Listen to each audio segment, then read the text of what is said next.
அநேக ஆண்டுகளுக்கு முன்பாக என்னுடைய வீட்டினுடைய தகப்பனார் சுகவீனப்பட்டார்.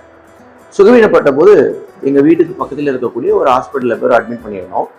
அன்றைக்கு அவரை பரிசோதித்த மருத்துவர்கள் சொன்னாங்க, இவருக்கு இப்படிப்பட்ட பலவீனங்கள் இருக்கிறதுனால ஒருவேளை இந்த மாதிரி சைடு எஃபெக்ட் வந்துடலாம், ஒருவேளை இந்த மாதிரி பலவீனங்கள் வந்துடலாம்னு சொல்லி சில பலவீனத்தினுடைய அந்த காரியங்கள்லாம் அவங்க காமிச்சு சொன்னாங்க. ஆனால் அன்றைக்கு ராத்திரி நாங்கள் முழங்கால் படிட்டு என்னுடைய தகப்பனருக்காக நாங்கள் ஜெபித்த போது மறுநாள் காலையில மருத்துவர்கள் சொன்ன எல்லா வார்த்தைகளையும் கர்த்தர் அபத்தமாக்கி என் தகப்பனாருக்கு கர்த்தர் பரிபூரண சுகத்தை கொடுத்தார். இன்றைக்கு வரைக்கும் அவர் சுகத்தோடு கூட ஊழியம் செய்கிறத நாங்கள் பார்க்க முடியும், நீங்களும் பார்க்க முடியும். இதை ஏன்பா நீ சொல்ற அப்படின்னு கேட்கலாம். Glory to Jesus. தேவ பிள்ளைகளே, எல்லாரும் நல்லா இருக்கிறீங்களா? கர்த்தர் உங்களை இந்நாளில் ஆசீர்வதிப்பாராக.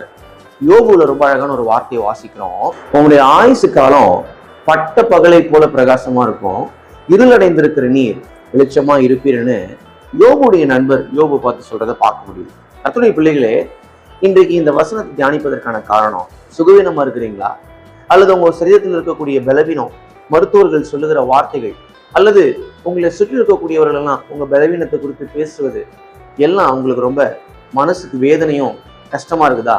பயப்படாதீங்க. நீங்கள் ஆராதிக்கிற ஆண்டவர் பலவீனத்தின் ஆண்டவர் அல்ல. நீங்களும் நானும் ஆராதிக்கிற ஆண்டவர் சுகவீனப்படுத்துகிறவர் அல்ல, சுகத்தை கொடுக்க வல்லமை உள்ளவராக இருக்கிறார். இந்த வார்த்தையை கேட்கும் போது உங்களுக்குள்ள ஒரு புதிய நம்பிக்கை வரட்டும். ஏன்னா இது என்னுடைய வார்த்தை இல்ல, இது கர்த்தருடைய வார்த்தை. நிச்சயமாய் இன்றைக்கு பலவீனத்தோடு சுகவீனத்தோடு இருக்கிற நீங்க பலன் கொள்ளுவீங்க, காலோண்டி நிற்பீங்க.